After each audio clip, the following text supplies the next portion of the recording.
Hello everybody. In this video, we are going to learn print function in Python. So let's start.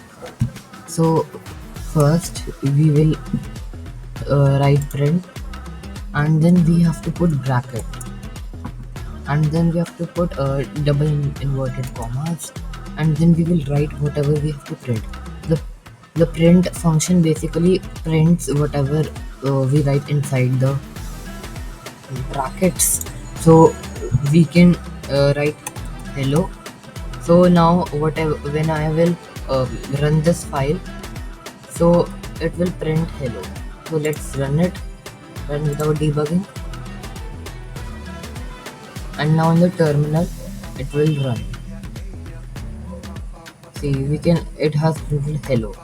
Likewise, we can write anything inside the print function. Like I can write hello friend, and I can run it from, I can we can run it from here also.